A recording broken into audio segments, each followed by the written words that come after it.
Listeners, and welcome to Pop Screen, part of the Geek Show podcast network. We are that corner of the Geek Show that likes to deal with the good, the bad, and the bewildering of movies, either starring, about, or by pop stars. No, the podcast covers such a broad range of musical and cinematic genres, from documentaries to hip-hop, from country and western to science fiction.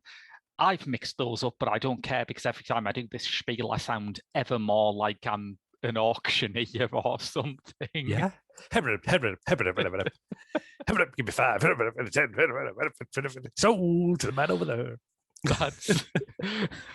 That's auctioneering by Sir Rowley Birkin, isn't it? I was very, very drunk. Seem to have bought a calf. But yes, I am your host, Graham Williamson. I'm a writer for Horrified, Geek Show, and We Are Cult, and I also make the odd film every now and then, and write the odd booklet for Second Run. I've been joined by... I've got to say the odd very good film. I have to throw that in as well. Thank you. Thank you very much. But yes, you've been joined today by this cunt.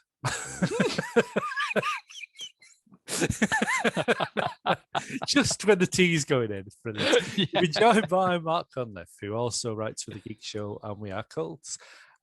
You will find me on Letterboxd. You will find some of my essays in booklets for various Arrow film releases, and I'm also have a chapter in Scarred for Life Volume 2, which is available from lulu.com. And just this past month, I've got my very first review quote on a film poster, which I'm quite proud about. Oh, no way. What was it for? Yeah, it was one of my Geek Show reviews. It was for Nobody Loves You and You Don't Deserve to Live, which is a really interesting political indie low budget Mancunian film, which I'm quite pleased with. Excellent. So, yeah.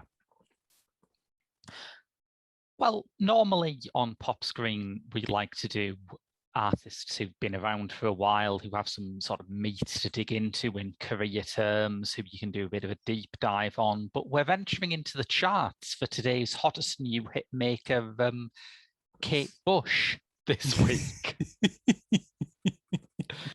It's mad, isn't it? It's really weird. Speaking of somebody who's like adored the blessed Kate since like my teenage years, I'm seeing all these like teenagers now, and it's like, the fuck took you so long? Well, yeah, I mean, the impression I get from Stranger Things, and I might be wrong in this, is that it skews young in its audience, so I can forgive them for not knowing the work of someone who hasn't released an album for 11 years. God, is it 11 years already? And when she did, it had a 13-minute song about having sex with a snowman on it. So, you know, even that wasn't massively commercial. No, thank God, really. You wouldn't want a commercial Kate Bush. I have to say, before we launch into today's films, I have never seen an episode of Stranger Things. No, me neither. Oh, right. Thank God for that. I'm told it's very fantastical in the sense that it has American policemen saving American children, which, I mean, doesn't get much more fantastical than that, really, does it? Yeah, I'd avoided it too, because I just hate that whole 80s nostalgia industrial complex. But if it's achieved one good thing, it has got running up that hill to number one.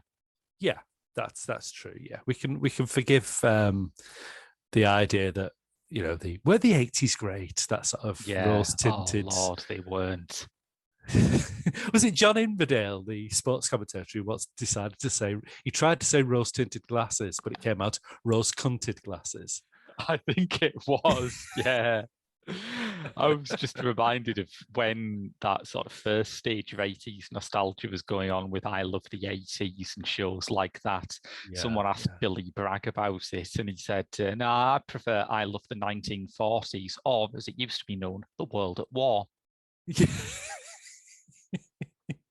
That was a weird series. I mean, I must admit, I bought fully into I Love the 70s and I Love the 80s. It was turn of the century Saturday night telly, wasn't it? You could have you'd have like 2 hours of like wall to wall nostalgia fest, and then you'd have like a film at the end of it from that year that they'd just been talking about. But then when it got to the 90s, bear in mind it was like 2000 when this was on, it just felt a bit like I Love Last Tuesday Week, which doesn't really have the same appeal to anyone.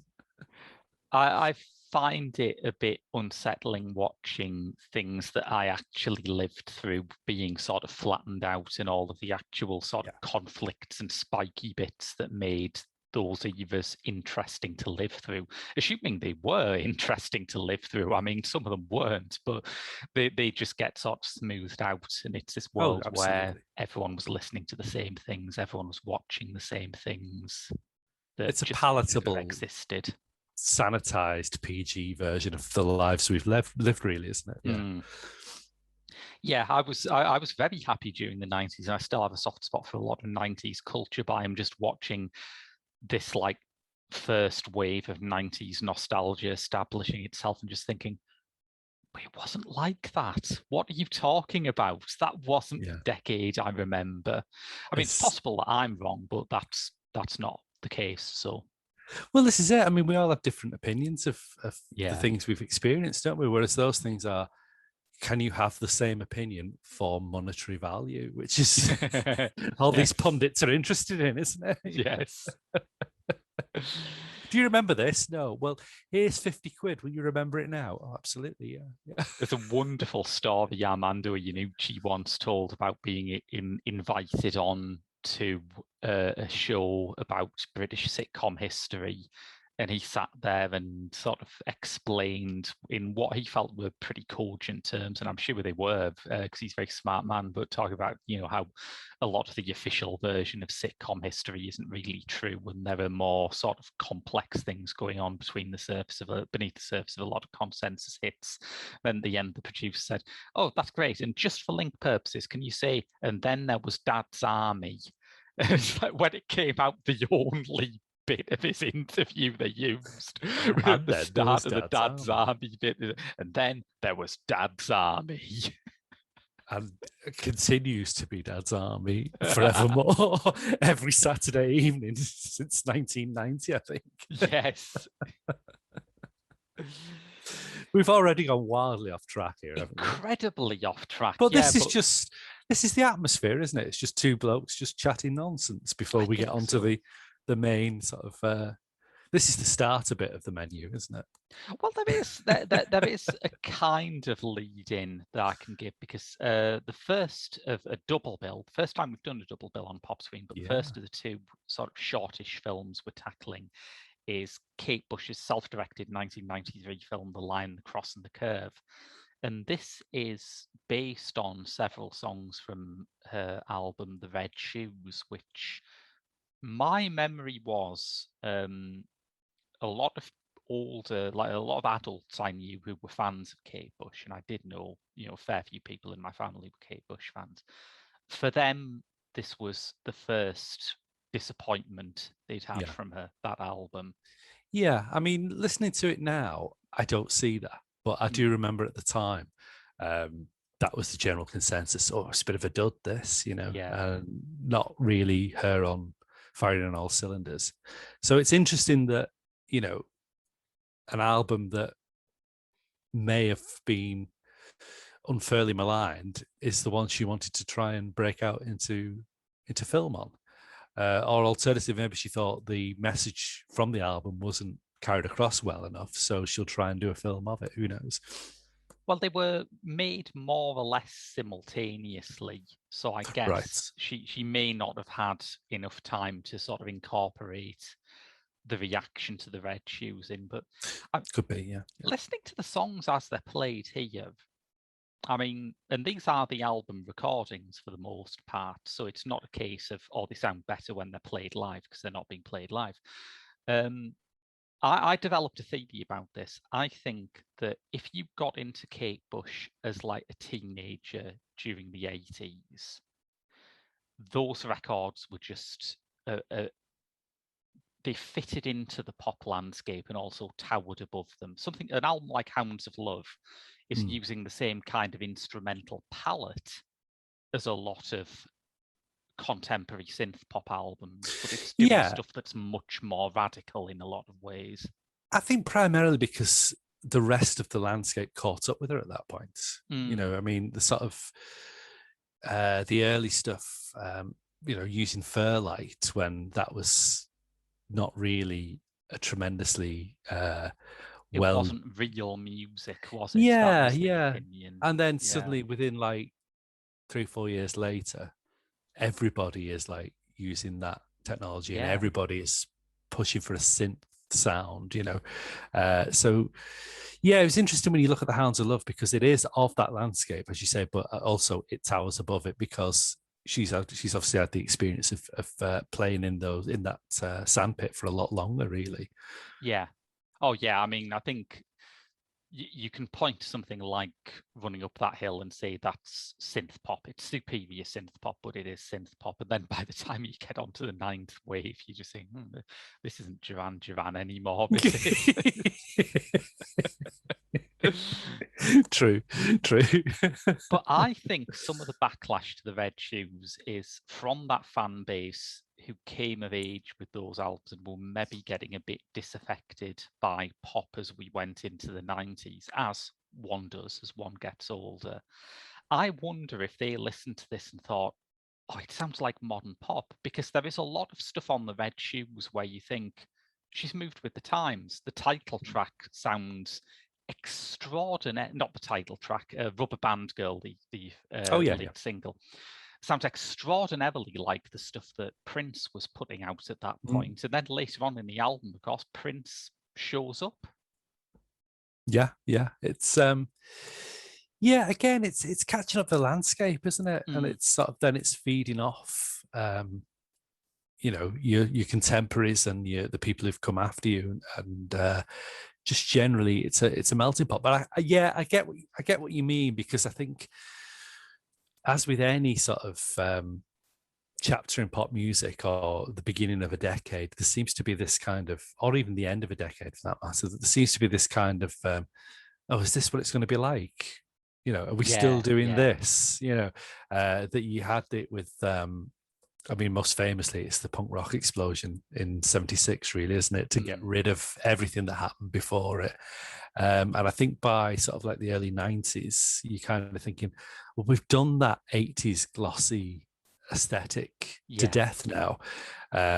Let's go for something different. And, you know, grunge came along, which sort of dirtied it up a bit. And then Britpop sort of really sort of came about to give it that authentic British accent that was missing in a lot of music beforehand. But yeah, then again, that speaks of it, I suppose, in the same way that punk was quite ignorant or quite puritanical.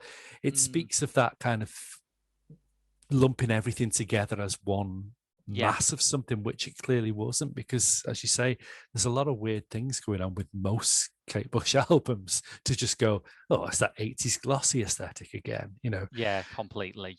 Yeah, it's like dismissing Bowie because you don't like glam rock, and you think, well, all right, maybe there's a couple of albums you won't like, but there's a bit more to it than that. Yeah, absolutely. I mean, it's like, I mean, the interesting thing now is that it's on Stranger Things, which of course is the whole packaged 80s nostalgia thing. When we were children or approaching like 10 or whatever, we were already living a form of 80s nostalgia in Miami Vice, which just seemed to just every week packaged a song that was in the charts to give it, you know, to give it some sort of welly behind a scene or something like that. But I don't know if Kate Bush ever appeared on a Miami Vice soundtrack, which... Oh boy, can you imagine? I know certainly many of her contemporaries would have done. Duran Duran, Phil Collins, I'm sure they were all over most Miami Vice episodes. Crockett and Tubbs taking down another cocaine dealer to the soundtrack of There Goes a Tenor.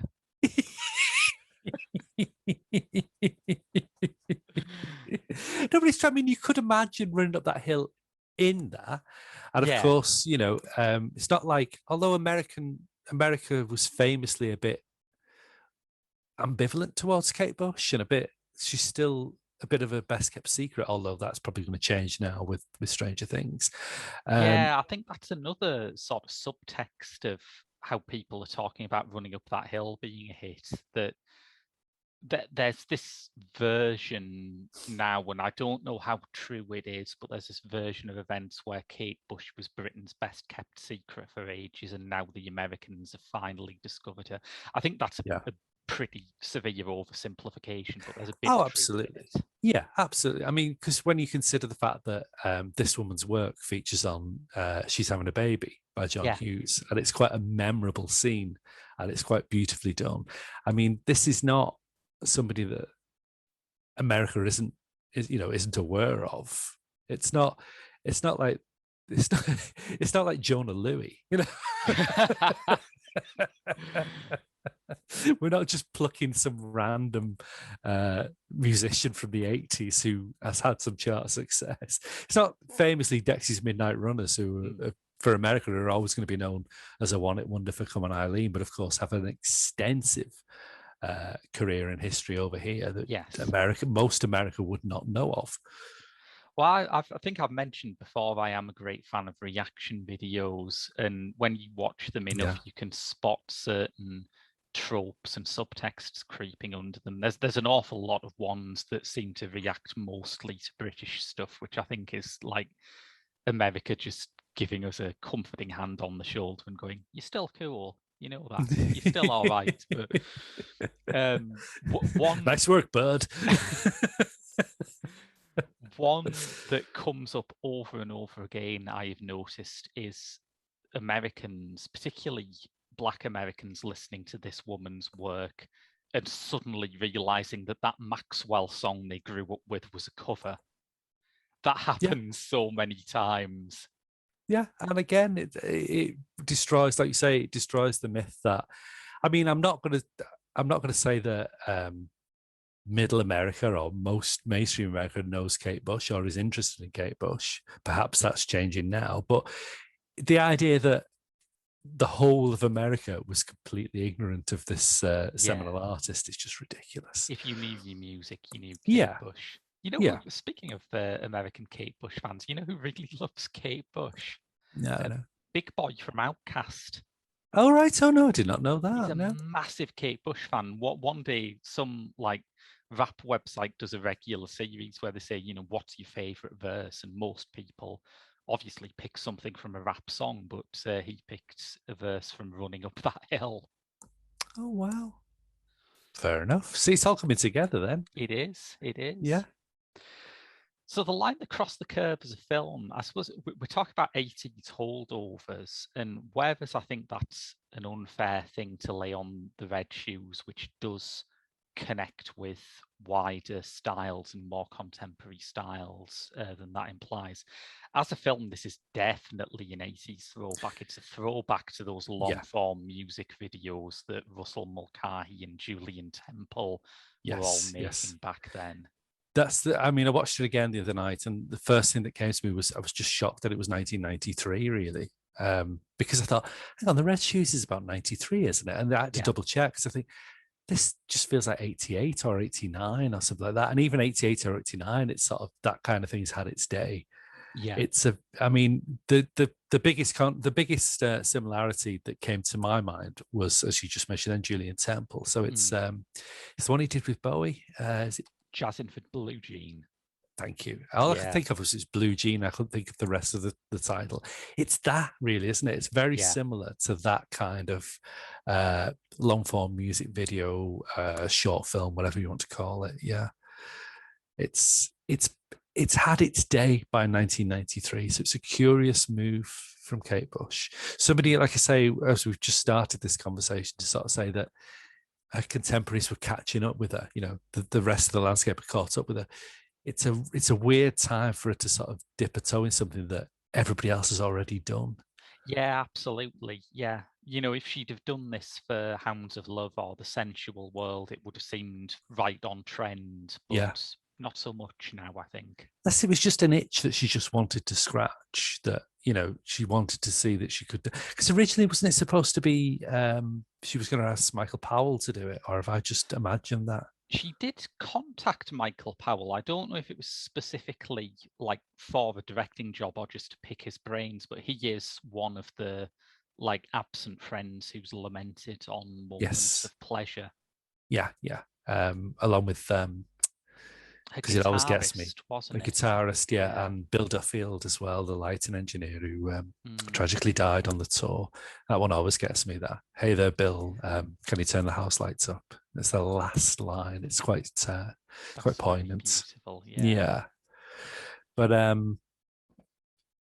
Michael Powell, I can picture it being something that she wanted to do, because one of the things you realize when looking through her back catalogue retrospectively is how consistent her cinema references are. They are always present on every single album. Yeah, I mean, it's a case of better late than never, really, isn't it? In the sense that she's always been, I mean, even as a child, when you think of her brothers and her father, the way they, the photograph book, the way they just sort of like created an image right from the off, really, just watching a child at play. It's almost like something out of Alice in Wonderland, really, isn't it? Yeah. So she's always been a visual artist as much as a sonic artist or an artist without. It's her ideas aren't just caught on vinyl, really.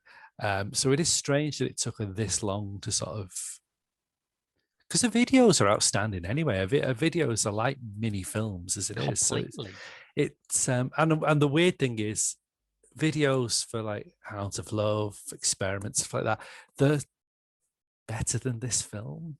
It's a horrible thing to say, but they are, aren't they? It's almost unfair, really, because I think something like Cloud Busting is one of the all-time great music videos. As well as the fact that Kate Bush is dressed as a small boy throughout probably caused a lot of very confused feelings in teenage boys in the mid-80s. But it is fantastic. And yeah, I think so. I think this has that regular problem of extended music videos in that it's neither fish nor flesh.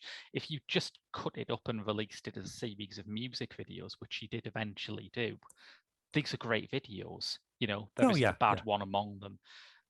If you expanded it into a full-scale musical feature film, it might have painted a bigger target on her back, but I think it would have been a better movie. Yeah. As it is, it's not quite either. It hints at something really interesting, but it doesn't hang together. There's no I mean, the most bizarre thing, which I don't know why anybody thought it was a good idea, is you open with Rubber Band Girl, brilliant song, love it, really beautifully done video with the dancing and what have you, and then how do we get out of that into the next thing? We'll have Peter Richardson come in with a big giant fan. Oh, it's out of control. I don't know how to switch it off. And then everybody has to run in and stop them. It's like something from, it's almost like a Cliff Richard film, isn't it? And you get the comic relief, the old comic actor who would have sort of like appeared in that pop up and go, ooh, and they sort of stop it for him, and then they move on to the next thing. It's just so, I don't know how anybody thought that was a good idea. And I don't know how, if Michael Powell was sort of courted to direct this before his untimely death, that clearly wouldn't have featured in it.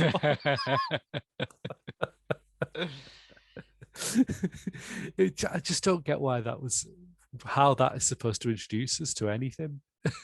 It is very odd, yeah. And I think this is also around the time that the idea of the pop movie is becoming a bit tarnished, isn't it? The early 90s. And I think introducing Kate Bush as an accident-prone singer who's going through a new song in a rehearsal room, and then the comic relief handyman blunders in. It's, it's a bad Richard Lester imitation, and it gets the film off to a wrong start, I think. Yeah, and as we mentioned before, this was like years ago. It's and then there was Dad's Army. It's Clive Dunn has just sort of wandered in, hasn't he? I mean, I get that it. I mean, we'll talk about Peter Richardson later on, but I get that it plays to his interests, because obviously, he was representing a kind of with comics represents a sort of alternative carry-on type vibe, which of course then came to fruition about the same year, really, with Carry On Columbus, didn't it? Which he appears in. Yes, I hadn't thought of it that way, but yeah. There's a lot of interesting intersections going on, and you could see why that role would appeal to him, to just sort of like tip the hat to like the past, but put his own sort of like alternative 80s stamp on it. But it's a very the first line of dialogue spoken in the film for that scene. With no sort of like introduction or insight into what it is we're watching. It's a very strange choice. It might, I guess, have had an effect in lowering my standards, because as soon as Kate Bush herself starts delivering dialogue, I remember thinking, hey, she's not bad. Yeah, that's true. I mean, we've got to remember she's directing this herself. And the great thing about directors is they elicit really good performances, especially if they're actors. If an actor is a director, if a director is an actor. So Peter Richardson gets a much better performance out of her in Les Dogs than she gets out of herself in this. But I think that's because of, she's not experienced or skilled in either of the roles she's choosing for herself there as actor or director. But of course, she's not bad. There are worse performers out there whose background isn't necessarily in acting. I mean, we've covered some of them. We certainly have. I would agree with your assessment there. I think there is a lot of native skill to both her acting and direction, but it is too ambitious a project for her to hit every mark she's going for. And like I say, I don't think the dots aren't joined up very well. I mean, I'm not. So you're the film director. You can do it better than me. But I would have sort of gone from, if you had to open with a song, which people would expect. So you'd go with Rubber Band Girl, and then I would go to try and explain something about Miranda Richardson. I would do a completely different scene that hints at this weird fantastical world that is going to intrude upon reality pretty damn quick. So I would do that first, really, not the comedy, you don't know how to switch this big fan off. Well, the second song is And So Is Love, which is very odd, because if anything feels like it should be like the big climatic power ballad, it's that, right? Either that or Moments of Pleasure. It's a straight, like you said, the dots in this just aren't really joining up. I think there is a lot of very good stuff in it, despite that lack of connective tissue. I think the routine for the song, the title song, The Red Shoes, is excellent, and it does draw on that sort of more theatrical aesthetic that she was obviously very comfortable in. Yeah, and maybe that's why she chose to sort of ground it very, I'm just a singer, we're rehearsing, blah, blah, blah, and then build on to the fantastical elements, as opposed to put a bit of fantastical element in early on, early doors to try. But I think, it needs to be more welded together better, I think. I suppose part of what's going on is that one of Kate's ideas for the Red Shoes as an album was to make a more live record that she could then take on tour. And then just 21 short years later, Yeah, we've got to say right from the off, if you are listening to this or watching this because you've heard Kate Bush from Stranger Things, you're like, who's this Kate Bush person? If you want to become a fan, you've really got to have a lot of patience and persistence because this shit doesn't come easy. I think the only thing I'm a fan of that has like tested my ability to wait for new material more than Kate Bush is Thomas Pynchon. Thomas Pynchon seems more likely to give a public appearance at the moment. It's like when Netflix brought that Orson Welles film out recently, wasn't it? Well, yeah. I said recently, it was about 3 years ago now. I just can imagine there might be people sat around going, when's that Orson guy going to do a new film? There's someone at Netflix sat there thinking, I wonder if we could get him to turn that into a mini-series. There's got to be somebody out there who thinks that's brand spanking new because they've seen like the year 2019 next to it or something and gone, why is he not making another film? You know, it's strange he's not followed that one up. Yeah. Like, I really love the 70s aesthetic. It's really spot on. It looked like it's the 1970s. Not like Stranger Things, it's too glossy. This really looked like the 70s. Hey, while we talk about decades having a particular aesthetic, I love the fact that as soon as the title track finishes, Kate Bush ends up in no less early 90s a location than the fucking Red Room from Twin Peaks. Yeah, this is a very Lynchian type of music video going on here, isn't it? Definitely. And then you've got Lindsay Kemp, who, to be honest, Lindsay Kemp frightens me more than that little dwarf guy. Yeah, he is. There's something about the way he turns to her and goes, it's really happening to you. Yes. In fact, while we're on a Lynch tip, and I know, Mark, you'll be thrilled that I'm taking the conversation in this direction. No, I'm eager to learn. Lindsay Kemp in this looks a lot like Robert Blake in Lynch's Lost Highway, which was released about 4 years after this, I think. Oh, right, okay. So there may be some inspiration flowing in both directions there, I think. You never know. Who knows? I now feel like Nick Frost in that thing when Simon Pegg says to him, oh, Bob in Twin Peaks, and Nick Frost goes, never watched it. And he's like, well, wasn't Bob scary? I don't know. So I just feel like that now. I just feel a bit like, I don't know. Robert Blake looked like him. I don't know. But I mean, I've learned something now. I can go back and look at that and think, there we go. Yeah, Kemp is, of course, a culturally fascinating figure, is he not? Yeah, and a huge influence on Kate and Bowie themselves. Yes. But yeah, a fascinating figure. Yeah, we lost a real interesting, eccentric talent when Lindsay Kemp passed, definitely. Yeah. And he needs to be spoken about more. And I don't think I personally could do him justice. But, you know, if you're familiar with Bowie and Kate Bush, the films of Derek Jarman and stuff like that, you'll have come across Lindsay Kemp. And indeed, in some Derek Jarman films, people have come across Lindsay Kemp. But that is interesting, isn't it? That there is a figure who can tie together Kate Bush and David Bowie, two of the most obsessed about musical figures in the world at the moment, and LGBT history as well. He also has that connection. His dance school was a very sort of inclusive, very queer-friendly space at a time when that wasn't the case elsewhere in British society. And it's strange that someone can tie into this many things and still be largely a sort of secret handshake. Yeah, again, I mean, we were talking before about Kate Bush being some sort of best kept secret. No, he really is a best kept secret. You either know this man or you don't know him, really. You know, some people just go, who's that weird, creepy looking fella in this, rather than go, oh shit, it's Lindsay Kemp, you know? Yeah, absolutely.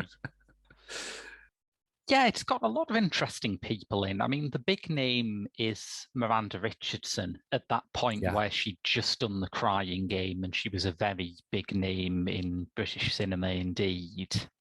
Yeah, a huge talent. I mean, I love her. Yeah, it's that kind of talent that you don't really get in the industry anymore. Really, that sort of like they'll appear in something like a sitcom, Blackadder 2, as Queenie, and steal the whole series, and then suddenly be doing like really interesting straight acting, like Dance with a Stranger and The Crying Game, that you just completely, you cannot picture that person as the person you've just seen on the small screen. It's yeah, that's a fair point, isn't it? I don't know whether. I don't know. I think the only like contemporary British performer I can think of who moves from drama to comedy that regularly is probably Olivia Colman. Yeah, I suppose so. Yeah, but she's sort of she seems to be more situated in drama at the moment. Yeah, at the moment, yeah, and she sort of plays a similar kind of role. If you get what I mean. I don't want to denigrate her because I think she's a remarkable talent in herself, but she sort of plays that kind of vulnerable put upon, whereas Miranda Richardson sort of goes from, there's no, I mean, the one thing that sort of perhaps could join the dots from Queenie and Blackadder to the dancer in this via The Crying Game and Dance with a Stranger is a kind of burly suppressed mania. Yeah, that's that's the way you measure Miranda Richardson performances, isn't it? How suppressed is the mania? Like in Blackadder 2, not suppressed at all. Not at all. No, in not Dance at all. with a Stranger, definitely maybe got a bit reined in there. Bubbling under the surface. The Crying Game is a wonderful villainess performance, really, isn't it? Yeah, people don't talk about her in The Crying Game enough, I think. No, they really don't. No, that's true. It gets drowned out by the J. Davidson plot line, I guess, but it is a fantastic performance. You're right. I still maintain it's a fantastic film, although it's sort of fallen foul now of what we accept in terms of depictions of trans lives. Really, I don't know. I think it's still quite sympathetic, but I am not the person to be answering that, and I'll fully put my hands up to it straight away. Yeah, I would say so. I mean, it's been a long time since I watched it, but I think we need to renormalize this feeling of sort of watching something and accepting, one, this would not be made today, and two, it's fine though. It's well intentioned. For what it was at the time, it's groundbreaking and interesting. But yeah, there's a kind of everything has to be met with a, and I don't want to sound like one of those fucking Piers Morgan types, but there's a, which I'm really not, honestly. But there's a kind of everything has to be watched or assessed with a 2022 viewpoint.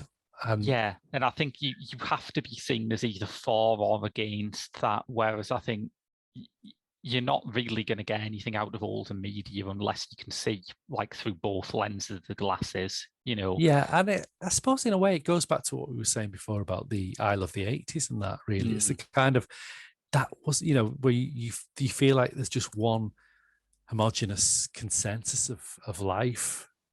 That's true, actually. I wonder if people are like more offended by old media because they've been lied to about the 80s and the 60s being these euphoric golden ages, and now they're looking back and going, Section 28, that was a bit rough, wasn't it? Yeah, exactly. Like they've gone, and we had Boy George.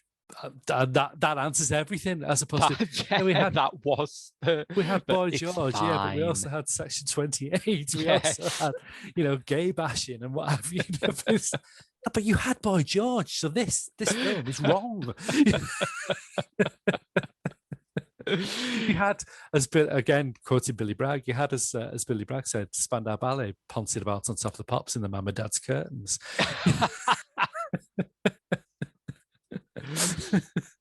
So it should be fine. And it's funny that, because I mean that can be a tool for good as well. Kate Bush is a very pouncing about on top of the pops in your mum and dad's curtains artist, but she is great. I suppose she is, but it's not. I never find it pretentious. I find it. I mean, it's almost, again, it's the Lindsay Kemp connection. She's almost like Bowie in the sense that it's like this other entity. There's no way to sort of compare her to. It's just like an alien visitor, really, isn't it? And to me, I think I was talking to Rob about this maybe it was on Directors Uncut a bit back, but for me, like, the yardstick for pretension is there in the word. Is this a pretense? Yeah. And it's like, you can say many things about a teenager who knows who G.I. Gurdjieff is in the days before the internet helped you to just type the name into Google, but that's some level of knowledge, right? Yeah, absolutely. Yeah, that at least, yeah, you've hit it there with the yardstick thing. Is the pretense to this? A bunch of South London lads pouncing about in the mum and dad's curtains. It's a pretense. Yeah. So we can, no, I completely agree with that. And also, I've got to say, Directors Uncut just still sounds like some sort of weird pornography of yes, non-circumcised filmmakers. I've really got to take this up with Rob one day. We're back to Sebastian again, aren't we? Yeah, we are. Back to Lindsay Kemp being spaffed all over, whilst Jordan with her fantastic muff, just sort of good Jordan, listeners, not bad Jordan, good Jordan. Yeah, good Jordan. Good Jordan, who's inexplicably played by that whiny little woman from Game of Thrones in Pistol. I am still a bit of a Macy Williams defender, but I haven't plucked up the courage to watch Pistol again. I feel like I probably will end up doing it, if only because I've made this fucking podcast and it's a rod for my back now. Anything with a music connection, I just watch and think, shit, there's an episode on that coming out. That's Madonna's directing a film about Madonna. Oh, fucking hell, I'm going to have to do it one day, aren't I? Just count yourself lucky that Black Lace aren't going to do a film. That's it. So far as we so know. Far, the Black Lace story. One new on Disney Stranger Plus. Things appearance away from having a major revival. New on Disney Plus, the Black Lace story. Directed by Nick Love or something like that. I think you found the perfect parallel to Pistol there, haven't you? Like the most down market band with the most down market version of Danny Boyle. Although Ken Loach's Black Lace story, I would definitely watch. Oh, that could be interesting. Yeah. Well, Danny Boyle always said there's a Ken Loach version of Trainspotting to be made, isn't there? So it's like kind of a Ken Loach version of Pistol, or of the Black Lace biopic that we're now mooting. I wonder if every one of Danny Boyle's films has a parallel universe Ken Loach version of it. I'd love to see a live less on. Yeah, that would be interesting. That'd be an interesting one, definitely. Ken Loach's Olympic opening ceremony, in which James Bond assassinates the Queen.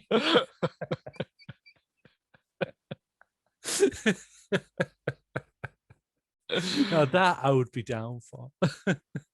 I could see. I'm not a Ken Loach fan, but you couldn't possibly make a worse Steve Jobs biopic than Danny Boyle did. Steve Jobs, we want jobs. Yes, that's it. A proper anti-capitalist version of the Apple story, as opposed to one that just radicalizes you into an ardent Maoist by how bad it is.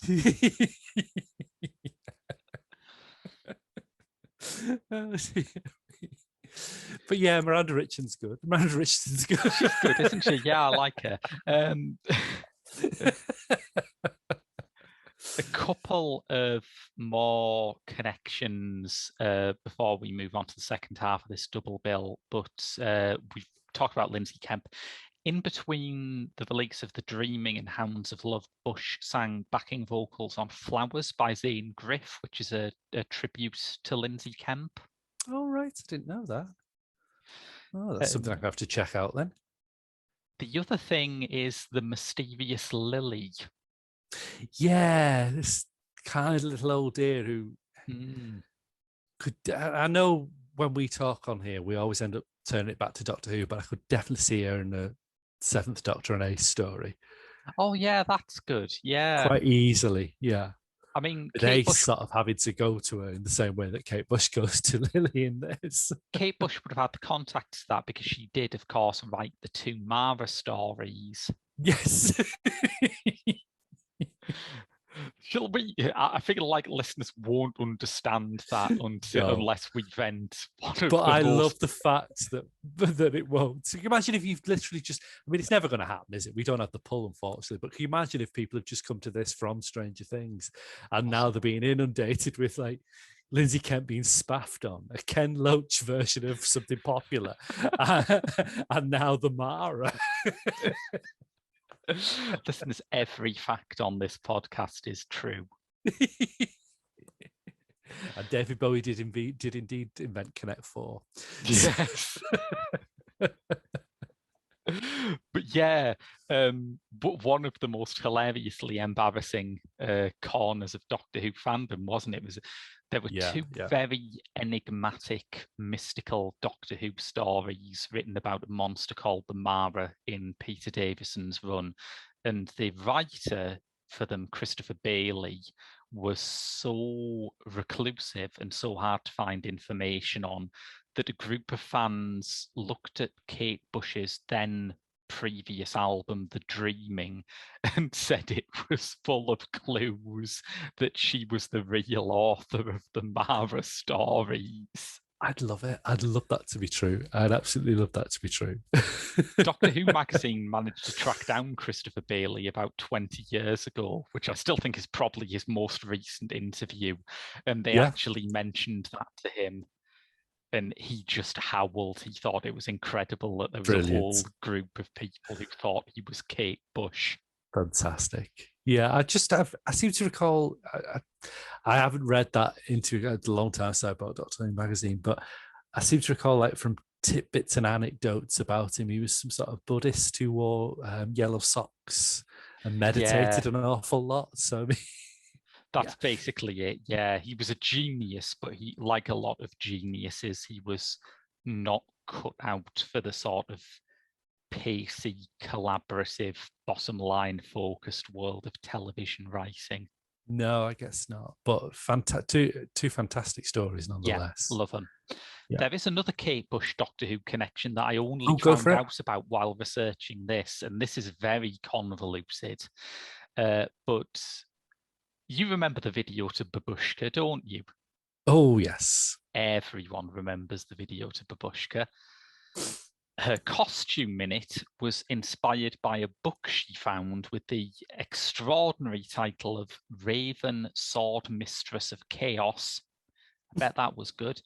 That cover they're on John Peel's Festive 50, aren't they? That on at the wrong speed there. Coming up tonight, it's a special session with Raven, Mystery of Chaos. No Harold Wilson sat in on Radio 1. Come and have a look at this, Mary. Coming at you with all the topical references here. Maybe Harold Wilson will have a comeback after Stranger Things reference. I think that'd be good. I like it. I think that would be good. Yeah. I hope they do come back. Yeah. I think that would be good. Raven, Sword Mistress of Chaos, though, the cover, which Kate Bush took as inspiration for that costume, was illustrated by Chris Achilleos. Oh, right. Okay. Who did so many of the early Doctor Who novel covers. Yeah. Was he the guy who punched David Bowie as well at art school? And that is why why Bowie had a different coloured eye. I did. I never heard that. I assume if that's true, I would have heard that before. I heard it was someone actually at his school, like, no, that George Underwood was Oh, the right. guy who hit Boy in the eye. Is that another fan myth, do you think? Might be then, yeah. I seem to recall hearing a Doctor Who artist. Right. So yeah, that could be another one that we've unearthed there. Oh, well, hang on. I've searched for George Underwood, and he is listed as an artist. Doesn't mention any Doctor Who stuff on his Wikipedia page. He did an awful lot of album covers. The name's not jumping out at me as something that I've recalled reading on the back of a Target book or anything like that. No. But you never know. You never know. Yeah. And then there's another slightly weird one in Cloud Busting, Donald Sutherland. From the basis of that video, everybody was saying in the 80s when there was talk of a Doctor Who movie finally being made that he would be perfect to play the Doctor based off that video. Which is wild, isn't it? Because you think he's playing Wilhelm Reich. I mean, Wilhelm Reich did have a magic box, but it was not a TARDIS. No. It definitely was not a TARDIS. It really wasn't, no. But it's just that general sort of avuncular, paternal, professorial type. Yeah. Even though most of it was just him doing that, an awful lot in that video, wasn't it? Pointing a lot. I can see it now you mention that. It's funny. Yeah, I came to that room quite late, and obviously Donald Sutherland's great. You know, I have nothing against Donald Sutherland, but I always wondered how he got in the conversation.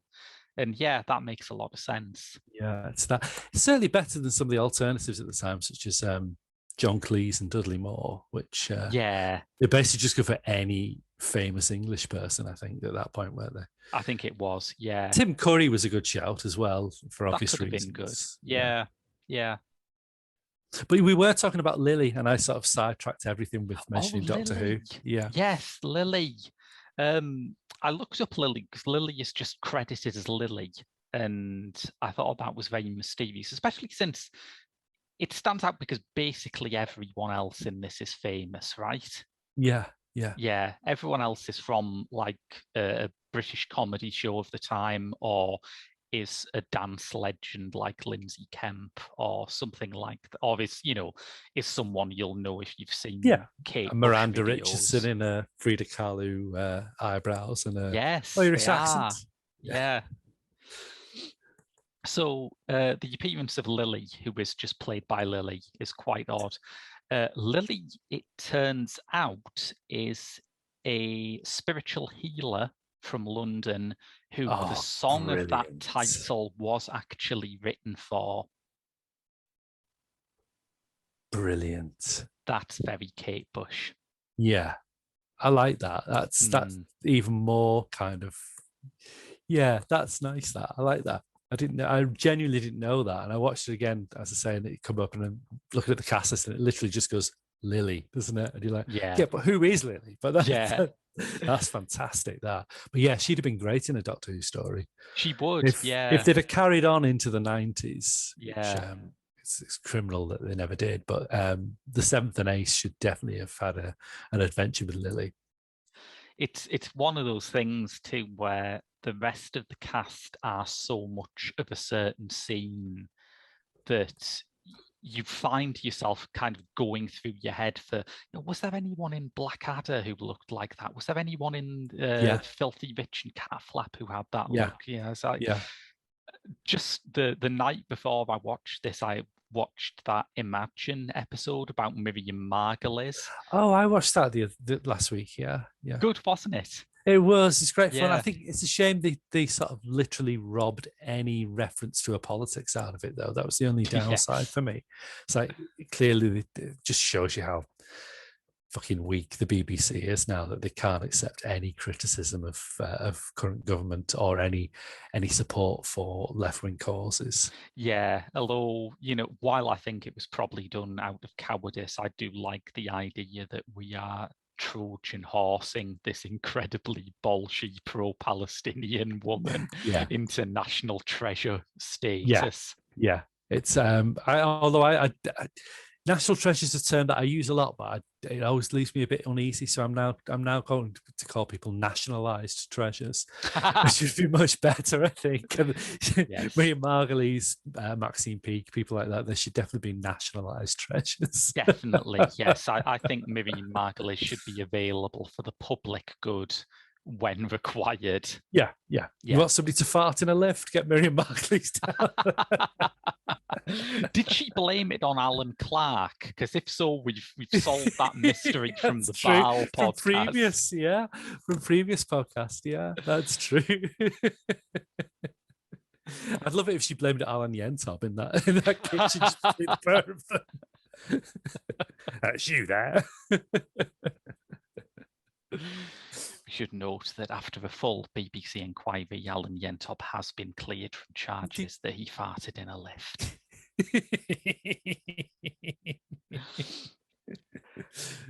Yeah, you mentioned quite rightly that it is strange that there isn't more Kate Bush related cinema out there, and there had been a few near misses. Yeah, the one that hits straight away is Castaway, Nick Rowe. Castaway, yes, she was going to have the Amanda Donohoe role in that. Yeah, but she sort of passed on the idea because it was literally just going to be in close proximity to Oliver Reed for a long period of time and being virtually naked throughout the whole film. Yeah, I think it's not altogether a surprise, is it? Yeah, you would pass on that, I think. But she did give the soundtrack, the theme, did she? The main theme, which was a very good song, "Be Kind to My Mistakes," which I've always been really keen on that song. Lovely title too. Yeah, it is, isn't it? Yeah. I quite like that film, actually. Castaway. It's not Rogue's best, and it is sort of suffering from that kind of 80s canon film funded sort of down market auteurism. Yeah. But I do quite like it, yeah. I remember reading the book. It's by Lucy Irvin, isn't it, the book? And I don't know. I didn't know about that. Yeah, Lucy Irvin was because it's a true story. Lucy Irvin was the woman who literally answered an ad for Girl Friday. Man Seeks Girl Friday.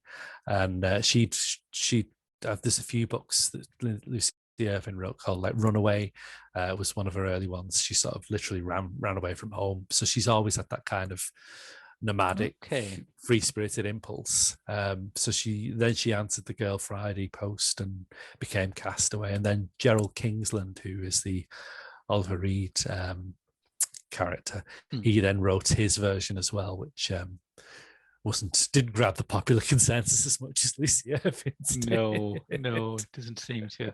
I am a big fan of that kind of that part of auto fiction where you think, yeah, you could just get this out in a really long Twitter argument, like when Karl Ove Knausgaard's first wife wrote an auto fiction about having an ex-husband who writes books about how crap you were, and you think just go to a therapist, please. Like you say, nowadays it's a few tweets and then a block, isn't it? Yeah.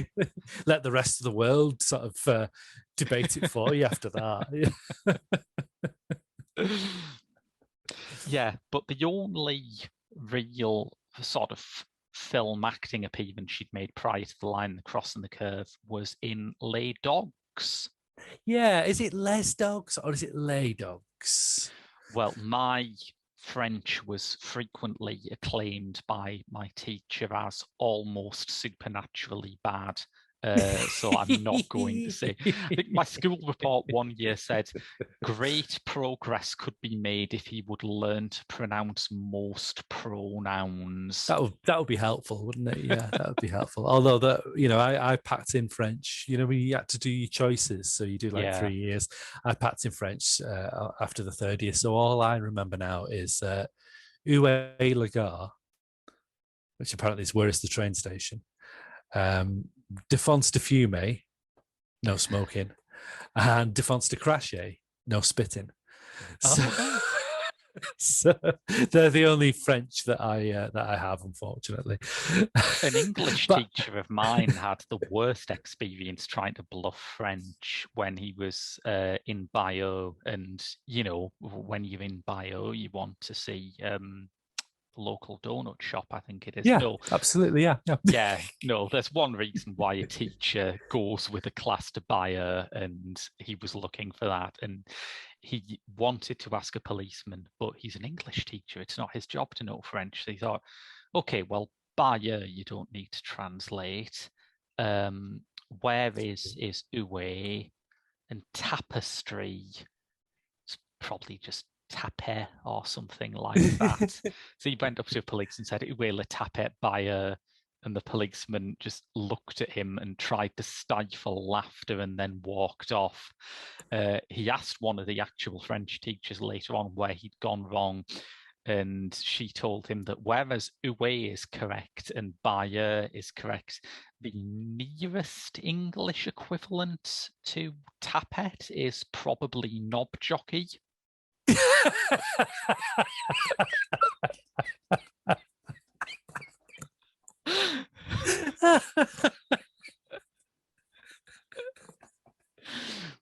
Where's the knob jockey of Bayeux? That'd be brilliant. Again, almost certainly of all Lindsay Kemp played for Derek Jarman. The knob jockey of Bayeux, yeah. That's a Peter Greenaway film, that, isn't it?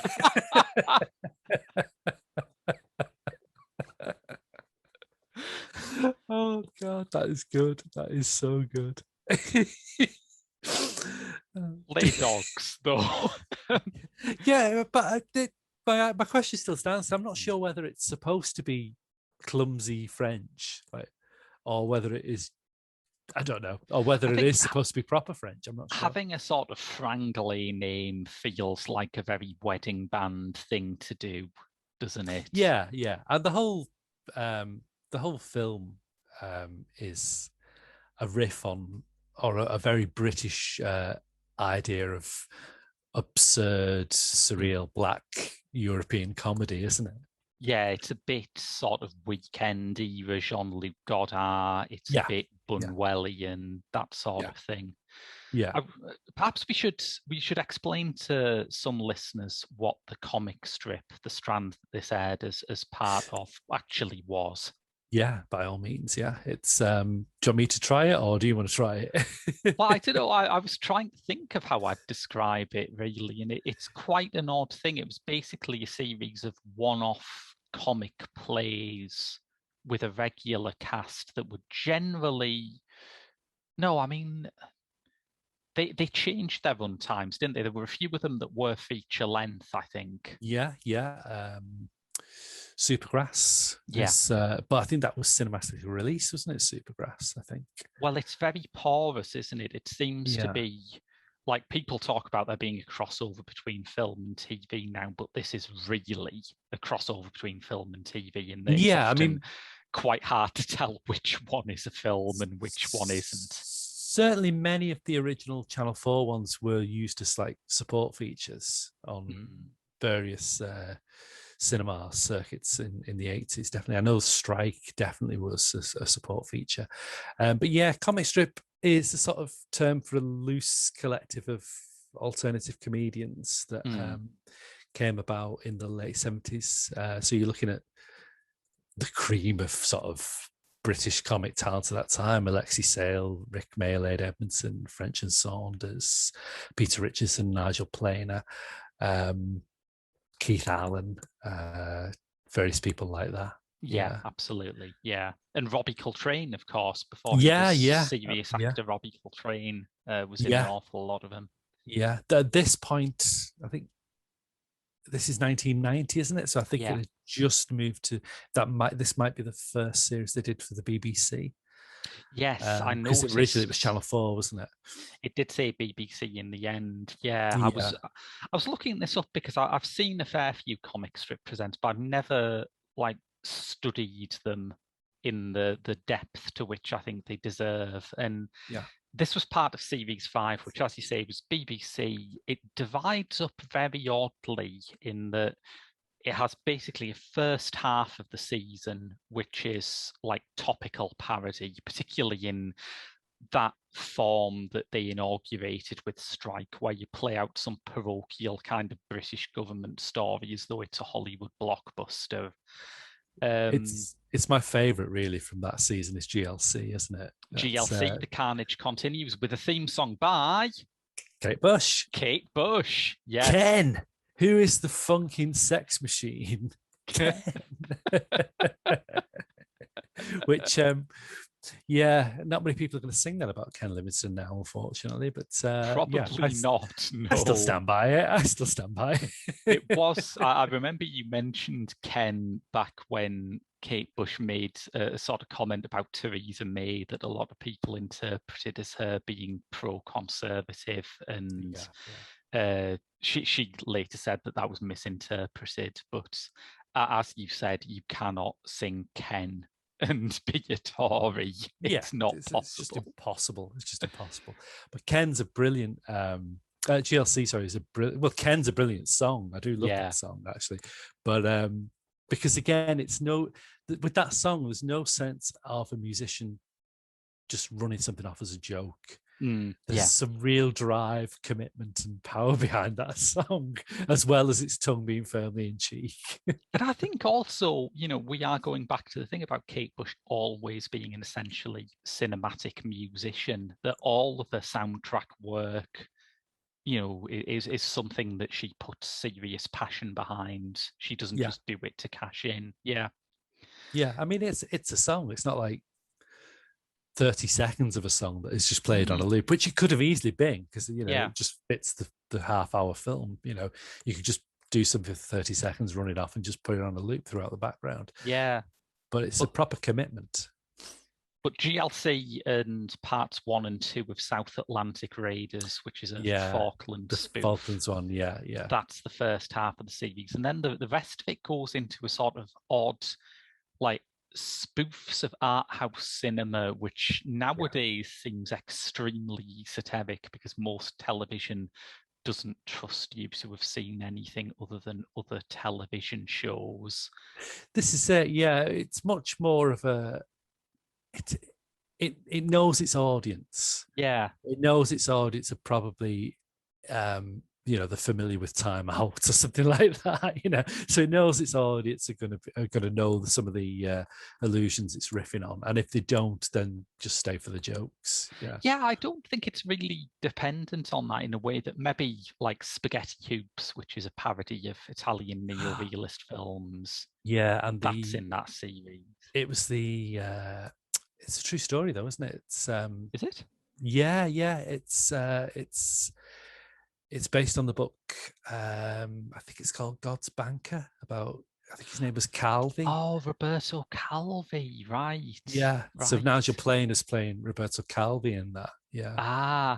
Which is quite a fascinating little and really playing it really well for what is essentially, as you say, like half-hour spoof or something like that. It gives great commitment to it.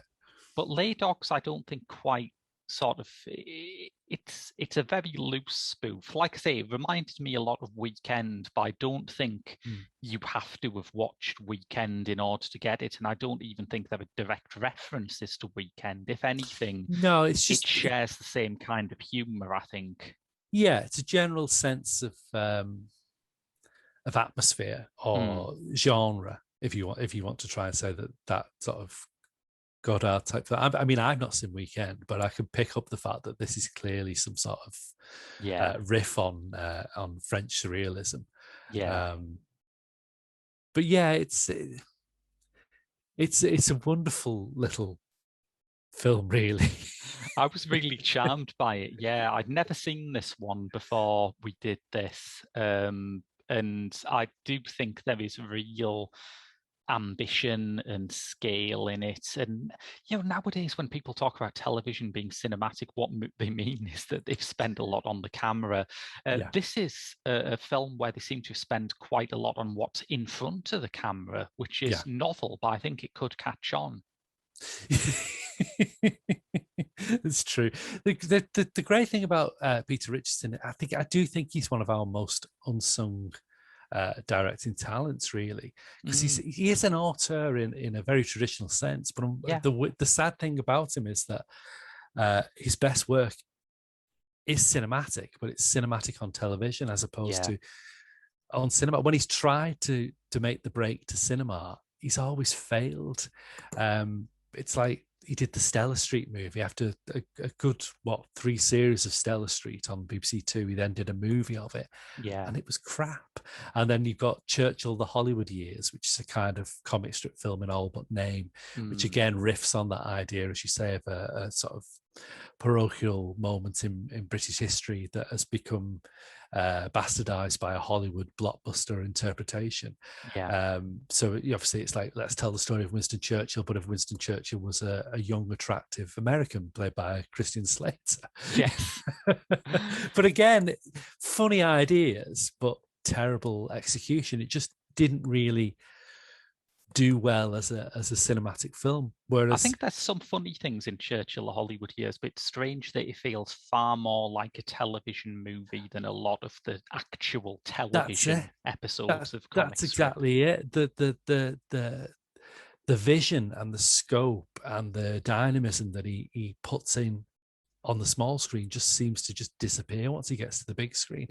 The nearest success, I mean, it's a long time since I've seen The Pope Must Die with Robbie Coltrane, so I can't comment on that one. But the nearest success was probably Supergrass. But as I say, I don't know if that was originally made for TV and it somehow became a film, or he always had the idea to do it as a film. But it's got one of, I think Lenny Henry calls it one of the most defining moments of 80s British cinema, which is Robbie Coltrane walking along the it's like a break the breakwater at the beach with Frankie Goes to Hollywood, a violin case with a gun in it, or well, we think it's a gun, we're not sure. It turns out it's a chainsaw, isn't it?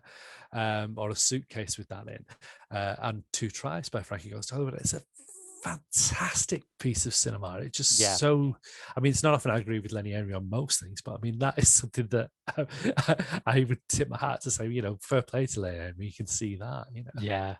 And the other film was Eat the Rich, which came, I think, a couple of years after Supergrass, which is a comic strip film released for cinema, but comic strip in all but name, in that he does that thing where he decides to, and I don't, again, it's a strange choice.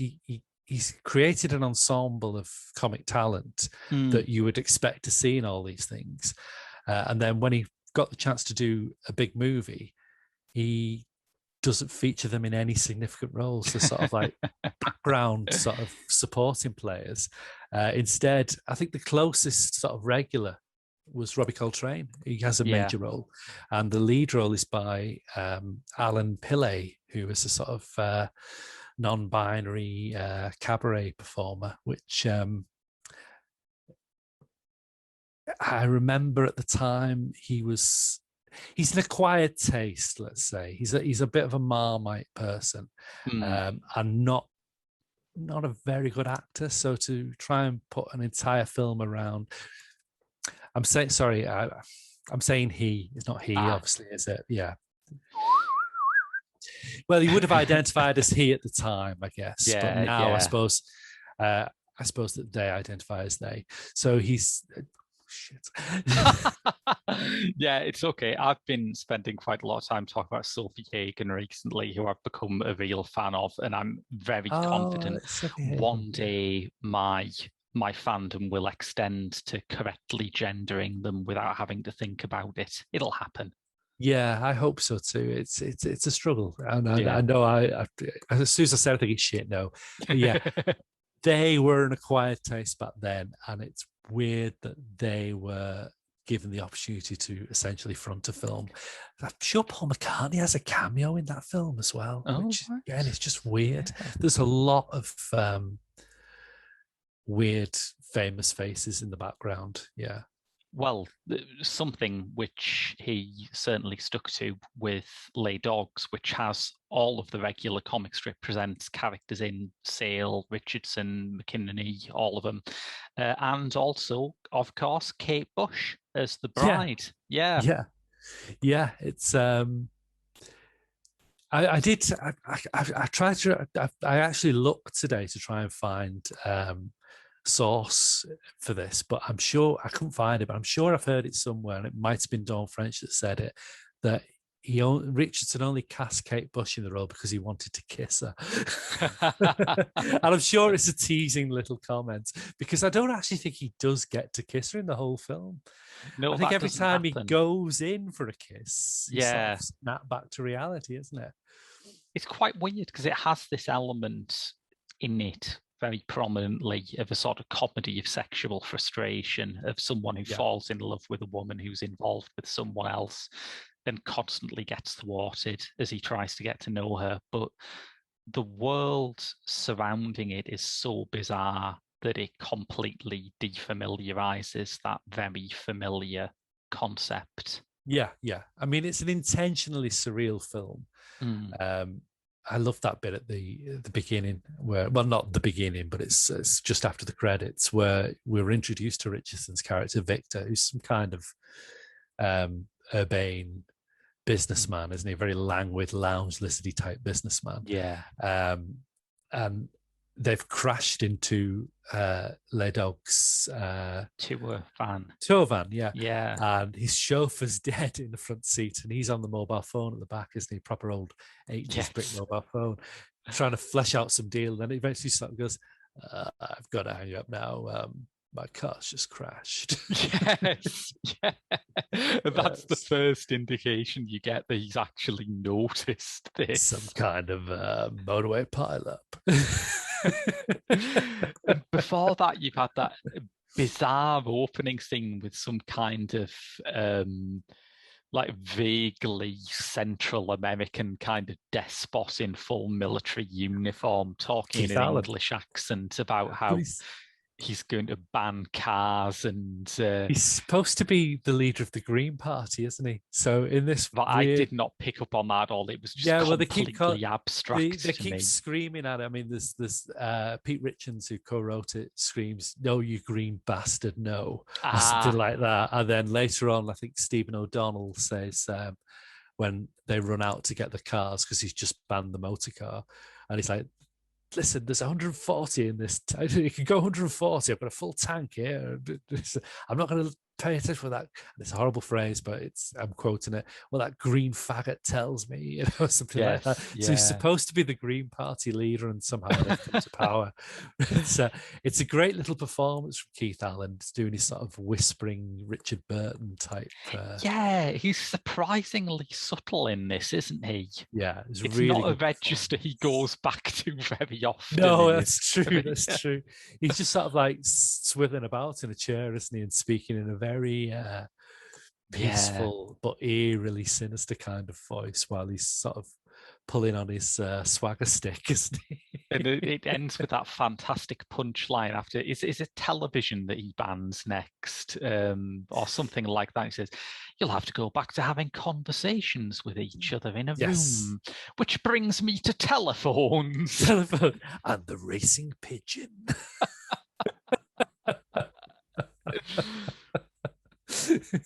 Yeah, but there's an interesting sort of slip in that. I think it's a slip, either that or they just decided to put him there anyway. But it's the opening scene, and Peter Richardson stood there with them as part of the wedding party. Oh, right. So either that should never have been the opening scene, and it's supposed to occur later on in the film, but somewhere along the line they went, "Oh, we'll put it at the front of the film," or they just decided they needed a few more bodies in that room, and it didn't really matter that Peter Richardson is clearly playing the character who's only introduced into the film after the credits.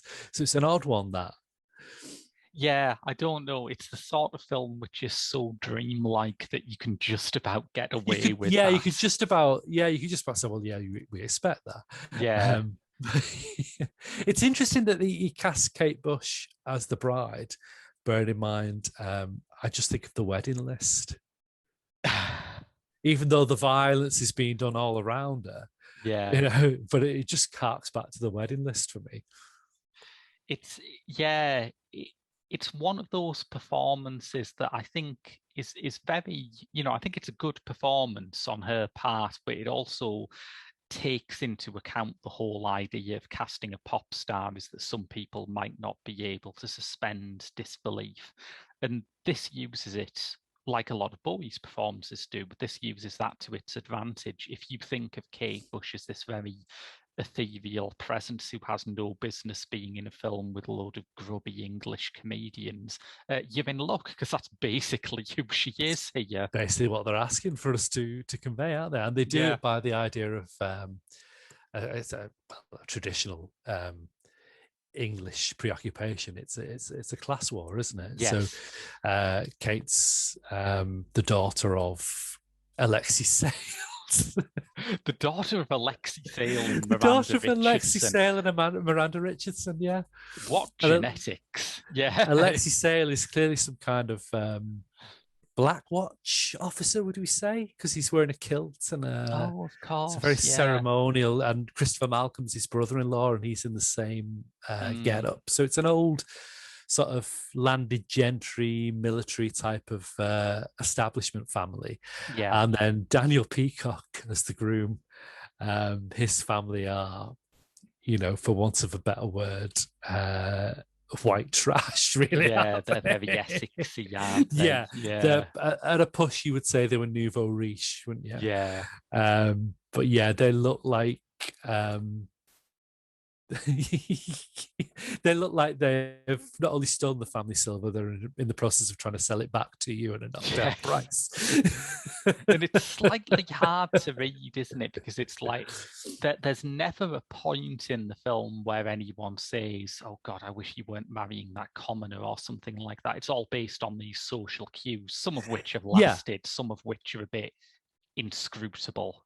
I mean, you buy into. I mean, it's very, again, it's the mark of Richardson as a director that he does those clear divided lines. So you've got all of the bride's family sat on one side of the room, and all of the groom's family sat on the other side of the room. There's wonderful sort of like panning shots, so you just see with the look on the faces and the way that they're dressed that they are two polar opposites of class. But it's not, because it's sort of inspired by French surrealism, that you could play it without sound, Yeah. And, for another country would still get those. I think they would still understand what's being said there, even though class warfare is a perennial sort of English preoccupation.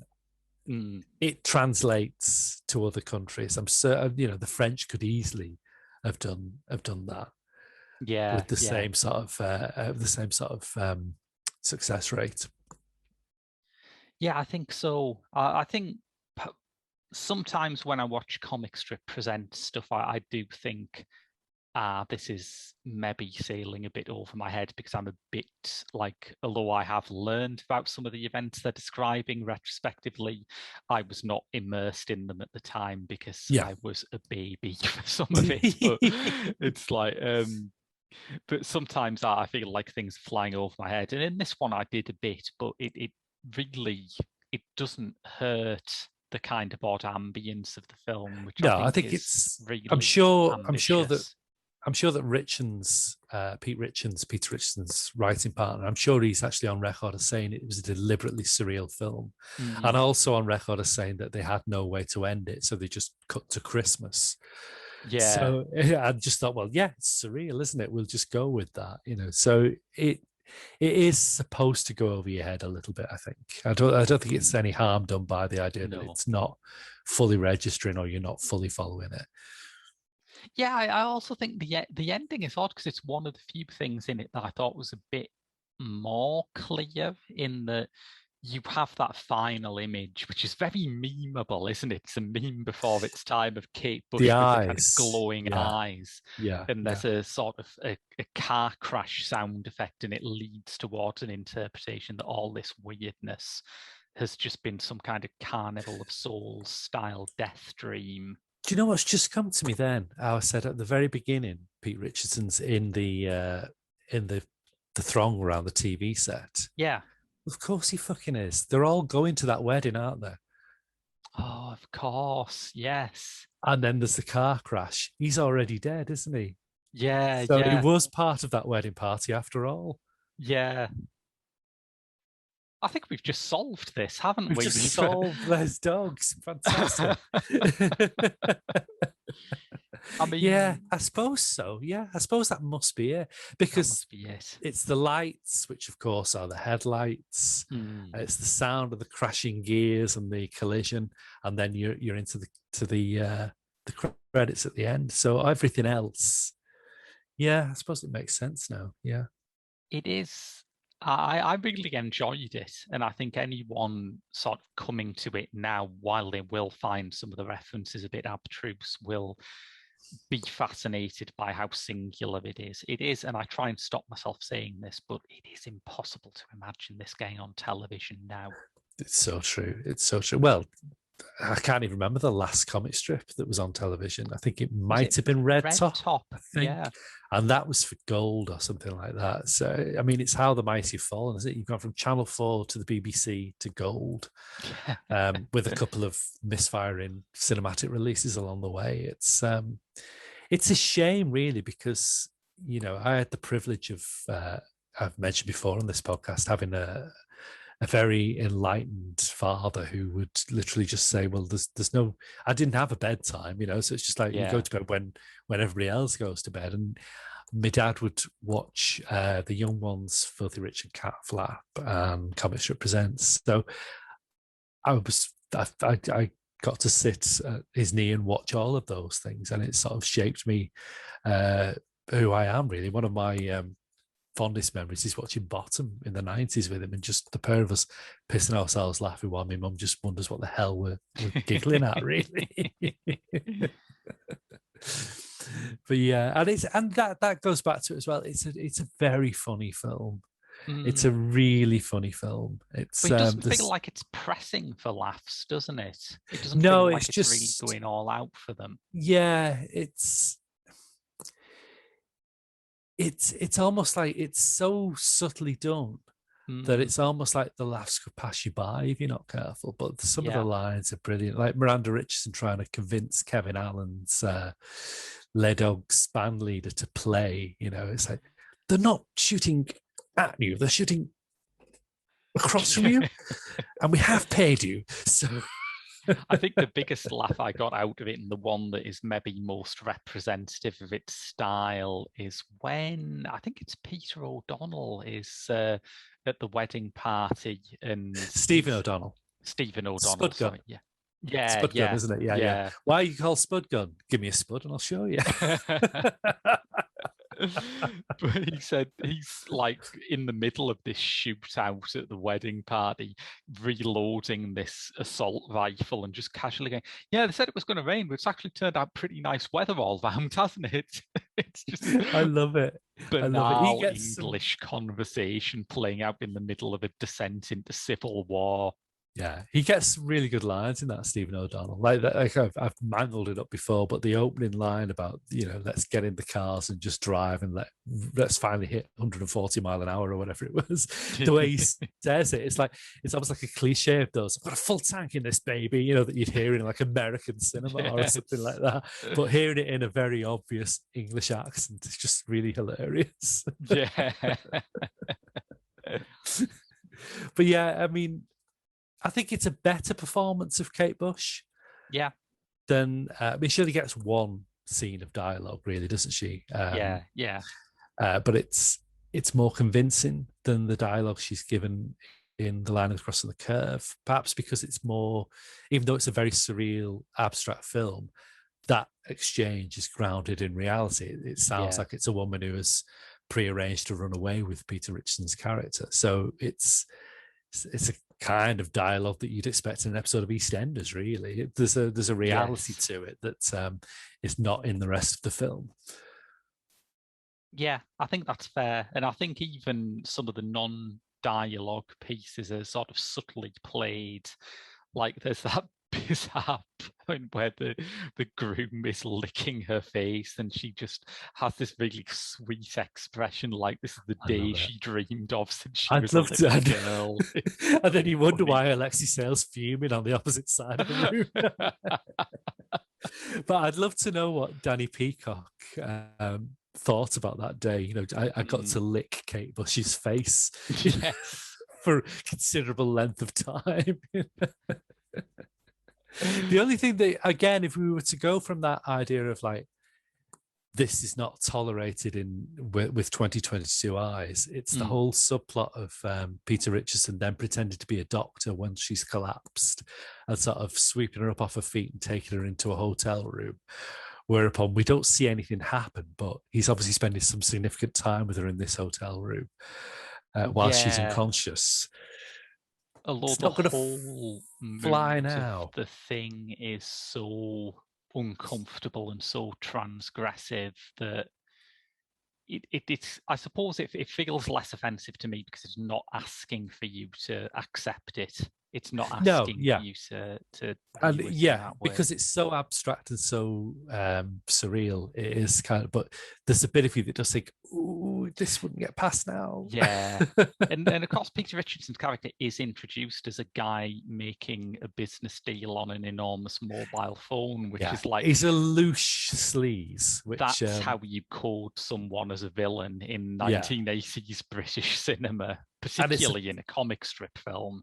It's the kind of part Richardson would excel at time and time again, the loose sleaze. I mean, I don't know if it's true or if it's just perceived wisdom, but the general consensus was that he was always going to play Mike the cool person in the Young Ones, wasn't he? But he fell out with the producer Michael Jackson and they got Chris Ryan in instead. But that was essentially his character, the sort of sleazy, cool guy. Yeah. Yeah, absolutely. Yeah. Well, I think that's brought us to the end of our study of the remarkably slim screen acting canon of Kate Bush. Which we've probably talked about longer than both of those films put together. We probably have, yeah. Because, I mean, we probably haven't mentioned it, but the Line of the Cross and the Curve is about 44 minutes long. Les Dogs is about 30 minutes long. We've probably done more than that. As is our want. And, you know, you've got to really sort of explore the Blessed Kate, really, haven't you? So, of course, yes. Got to give her due respect. There is plenty to dig into, even in these things, which for all their positive qualities, I think are like adjuncts to her career rather than any kind of major work, but are still full of fascinating stuff. Yeah, we never get the sense that this is somebody, like we said previously about Bowie and Ball. I don't get the sense that this is somebody going, this could be an alternative career for me. I think it's just somebody who's just enjoying themselves. Yeah. You can't say further than that, really, can you? But I think for someone whose public image is so enigmatic and ethereal, Kate Bush does seem to really enjoy dicking around and doing really stupid shit quite a lot. Yeah.